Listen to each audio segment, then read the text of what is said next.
तो दोस्तों, जैसा कि मैंने पिछली वीडियो में बात की थी कि आकिब जावेद का जो प्रेस कॉन्फ्रेंस हुआ था, उसमें उन्होंने शाहीन शाह अफरीदी को लेके और तो और इंडियन सिलेक्टर्स को लेके ये कहा था कि इंडियन सिलेक्टर्स का उनको कॉल आ रहा है कि जो फास्ट बॉलर की गाइडेंस है उनको मिले। लेकिन उसी इंटरव्यू में उन्होंने बाद में ये भी कहा था कि जो इंडियन टीम का जो इंडियन सिलेक्टर्स की जो प्रोसेस है, जैसे कि जो मॉडल है हम लोगों का कि किस तरीके से रोल मॉडल होना चाहिए, वो चीज़ भी पाकिस्तान अब इख्तियार कर रहा है।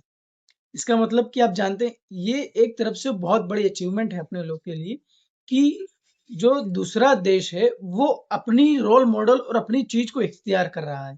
क्योंकि जो हिसाब से इंडिया का आईपीएल का और जो डोमेस्टिक लेवल पे हम लोगों का जो परफॉर्मेंस है और जो खिलाड़ी निकल के आ रहे हैं, उस हिसाब से अगर आप देखेंगे तो एक बहुत बड़ी तरक्की है इंडियन क्रिकेट की और बीसीसीआई की भी।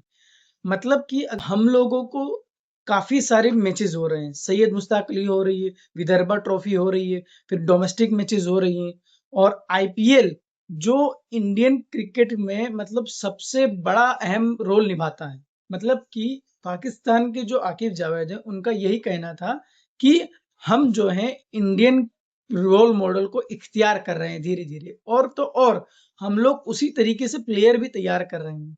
लेकिन मैं आपको एक बात बता दूँ कि आप रोल मॉडल कितना भी तैयार कर लो, आप कितनी भी चीज़ अपना लो, लेकिन जो इंडियन धरती पे जो इंडियन प्लेयर्स बन रहे हैं ना, उसका आप कंपैरिज़न नहीं कर सकते। एक और बात अभी आई है कि इंजमामुल हक जो पाकिस्तानी क्रिकेटर रह रह चुके हैं और काफ़ी अच्छे प्लेयर भी रह चुके हैं। तो उनका एक और बयान आया है कि शाहीन शाह अफरीदी को लेके हुए कि शाहीन शाह अफरीदी जो है फरवरी को जो मैच होने वाला है इंडिया के साथ में, उसमें इंडिया के सामने हैट्रिक विकेट लेंगे। भाई, तुम उसकी बिग बैश लीग में हालत देख रहे हो। वो बंदे से बॉलिंग नहीं डाली जा रही है और तो और पहली मैच में ही उससे बॉल छीन ली गई थी।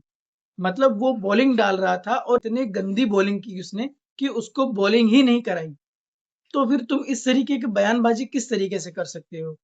देखो, तुम हवाबाजी कुछ भी करो, ऐसा नहीं प्लेयर्स तुम्हारे पास भी नहीं है, प्लेयर्स हैं तुम्हारे पास भी। आप उन लोगों को प्लेयर्स को लेके आओ और मुझे तो ये भी लग रहा है कि शायद शाहीन शाह अफरीदी को टी20 वर्ल्ड कप 2026 के अंदर जगह भी ना मिले, इवन सिलेक्ट भी नहीं करेंगे, ये मुझे लग रहा है।